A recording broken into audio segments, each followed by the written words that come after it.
Intersport, c'est un groupe en France qui a un peu plus de 660 magasins. On a clôturé l'année dernière avec un chiffre d'affaires de 2,2 milliards d'euros, en croissance de 10% versus 2017. Et sachant qu'en 2012, on faisait un chiffre d'affaires de 1,2 milliard. Et donc on voit entre 2018 et 2012, on a pris 1 milliard de chiffre d'affaires.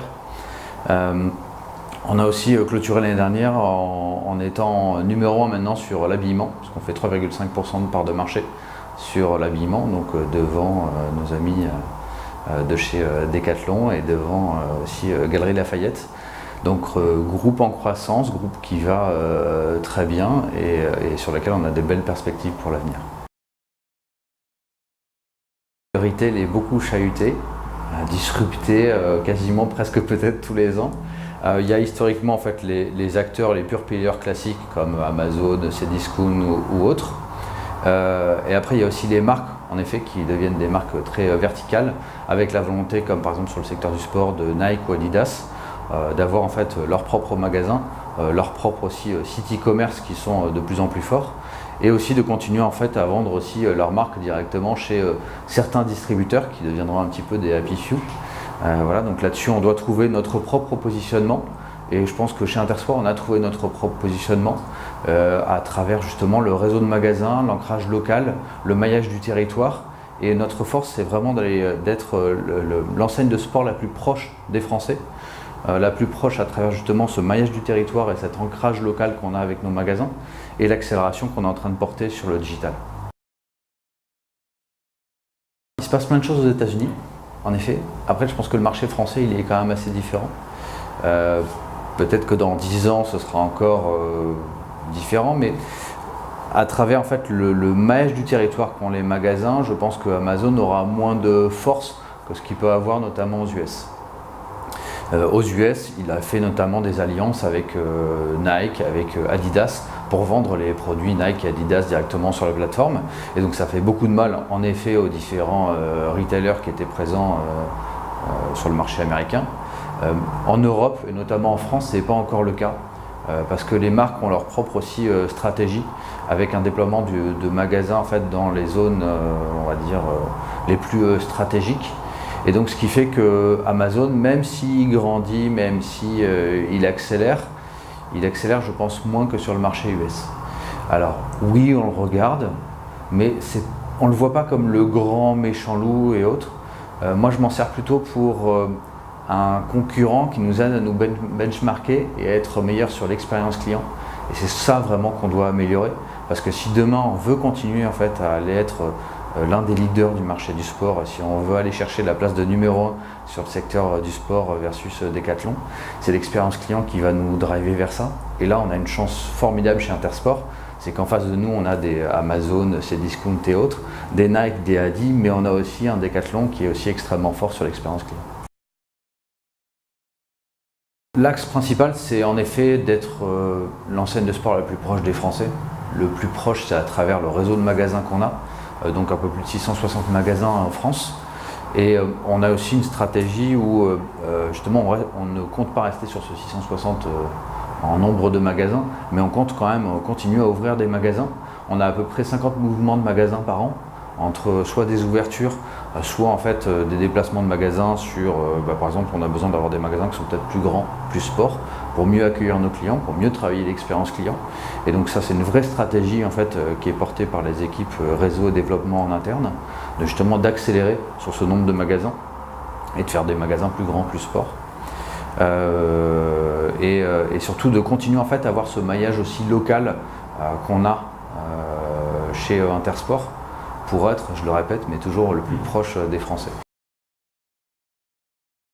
On a une gestion des leviers médias qui est différente, mais parce qu'on a aussi en fait des emplacements de magasins qui sont différents. Decathlon étant très présent en fait sur les grandes villes, notamment Paris, là où nous ne sommes pas, forcément il a une gestion de médias qui n'est pas la même que chez Intersport. Aujourd'hui, nous on est très présents dans les petites ou moyennes villes, ou dans la grande banlieue, et donc on a une gestion de médias qui est beaucoup plus liée à travers le dépliant, à travers de la radio, et à ça on vient compléter en fait du digital pour vraiment essayer de travailler du média en mode 360. Alors c'est un peu le sujet tarte à la crème, mais c'est vraiment un sujet qu'on essaie vraiment de travailler mais on sera beaucoup moins fort, on va dire, ou on va beaucoup moins pousser la partie digitale, de par en fait le maillage du territoire et donc l'emplacement des magasins qu'on a. Là où on est extrêmement fort, nous, sur le média digital adapté au local, c'est avec les équipes de Facebook, où depuis 3 ans, en fait, on a vraiment développé toute une stratégie sur les pages locales. Donc chaque magasin a une page qui est animée conjointement par le national et par le local, et où au niveau du local, en fait, ils font aussi des investissements médias, et donc sont vraiment adaptés à la zone de chalandise. Et le magasin, connaissant encore mieux que le national son animation produit, son animation sur les univers et autres, c'est lui qui va choisir, on va dire, aussi les différentes mises en avant qu'il va faire et comment est-ce qu'il va faire des ciblages. Donc ça passe par énormément de formation, d'accompagnement de la part du central, mais on a vraiment, en fait, de plus en plus, on laisse la main directement au local. Il y a des premiers outils qui arrivent sur Facebook, comme la partie notamment Store Visit, qui permet en fait de calculer le nombre de visites et d'achats en magasin qui sont liés aux médias Facebook. Maintenant, c'est un outil qui est à prendre avec des pincettes, si tu peux me permettre un peu l'expression, parce que ça ne calcule que le trafic depuis Facebook. Idéalement, ce qu'il me faudrait demain, c'est un outil de monitoring qui me gère le 360. Donc est-ce que le trafic qui vient de Facebook, est-ce qu'il vient de la radio, est-ce qu'il vient du dépliant, ou est-ce qu'il vient de ces 3 leviers-là, ce qu'on pense, nous, mais à quel niveau en fait, et quel est celui qui va aider le plus en fait à travailler la conversion et adapter ça en fait aux typologies de clients. Si je suis un jeune, si je suis un moins jeune, si j'habite plutôt en région, si j'habite proche des grandes villes, je vais avoir un comportement qui va être différent.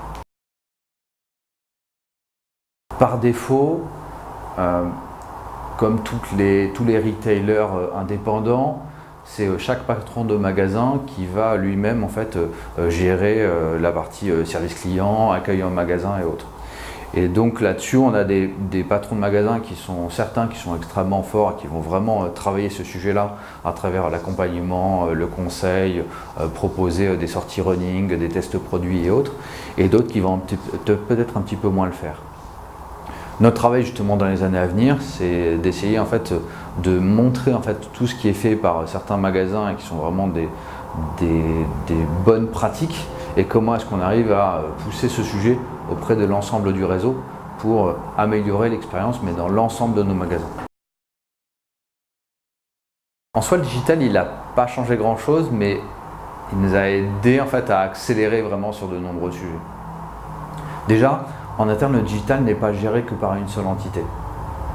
Alors oui, j'ai la chance de diriger la direction digitale chez Intersport, mais le sujet du digital n'est pas un sujet que de la direction digitale. Il est porté par l'ensemble des entités. L'ensemble des entités qui sont en connexion directe avec les magasins ou le consommateur, comme la direction réseau ou la direction de l'offre, mais aussi toutes les autres entités, que ce soit la direction financière, la RH, la DSI, la supply. C'est vraiment l'ensemble des entités en fait, qui portent le projet digital en interne. Déjà, ça a été le premier changement, le fait de porter des vrais projets en fait, en transverse, et qui nous ont donc aidé à améliorer les process, qui nous ont aidé à améliorer les outils. Donc ce n'est pas le digital en soi qui a changé les choses, mais par contre il a amené une façon de procéder et beaucoup plus de transverse que ce qu'il y avait avant. Donc c'est ça qui a beaucoup changé en fait en interne. En magasin, il y a beaucoup de choses qui ont déjà été amenées via le digital. Déjà, on a commencé il y a 3 ans avec le mode, ce qu'on appelle la e-réservation. Donc c'est je vais sur internet, je vais réserver mon produit, ensuite je vais en magasin chercher mon produit, l'essayer et s'il me va en fait le payer. Ensuite on a rajouté le click and collect, donc c'est un deuxième moyen de générer du trafic dans les magasins. Le troisième, c'est la livraison à domicile depuis les magasins. Le lancement de la livraison à domicile depuis les magasins, ça veut dire que nos magasins sont vraiment considérés comme des mini-hubs et donc vont aller envoyer le produit sur toute la France directement depuis les magasins. Et donc ça veut dire que pour les magasins, c'est des nouveaux métiers, c'est des nouveaux process, c'est des nouveaux outils, mais qui leur permettent aussi d'accroître le business qui est réalisé directement dans les magasins. Ce que le digital aussi a changé, c'est qu'à travers justement l'exemple que je donnais tout à l'heure et le fait d'avoir des pages social media sur Facebook et des pages qui sont animées notamment par les équipes en magasin, ça a aussi changé le métier et l'approche des magasins, notamment grâce au digital, parce qu'en fait ils pouvaient vraiment directement sur Facebook pouvoir animer, mettre en avant certains produits, certains univers et autres. Et maintenant ce qu'on est en train de travailler, c'est la partie vraiment pure outil, Parce que notre croyance vraiment en interne, c'est de se dire que demain, le digital ne va pas tout changer ou tout chambouler dans le magasin. Ce sera toujours l'humain qui sera au centre, le vendeur, le conseiller de vente et toutes les équipes en magasin. Mais par contre, pour ça, on doit leur permettre d'être meilleurs grâce aux outils. Je crois que la plus grosse tendance pour les années à venir, c'est l'humain, et notamment le changement de métier et le changement en fait de fonctionnement des équipes qui vont être dans les magasins. Jusqu'à présent, en fait, les équipes en magasin étaient surtout considérées ou étaient surtout des vendeurs ou des merchandisers. Demain, ça va être vraiment des conseillers qui vont être vraiment beaucoup plus proches du client, qui vont vraiment l'accompagner, le conseiller, le guider dans ses choix, quitte à ce que finalement le choix ne sera plus le produit ne soit plus vraiment acheté directement dans le magasin, mais peut-être potentiellement directement sur le digital par la suite. Mais ça veut dire que ça, c'est un changement sur la partie formation, c'est aussi un changement sur la partie comment est-ce que je rémunère mes équipes en magasin, puisque l'approche sera complètement différente et on ne pourra plus motiver les équipes en magasin en disant bah, tiens voilà, si toi tu réalises 100 ventes dans le magasin, ça fait tant en bonus. Et là il faudra vraiment travailler la transversalité des ventes entre le monde du off et le monde du on.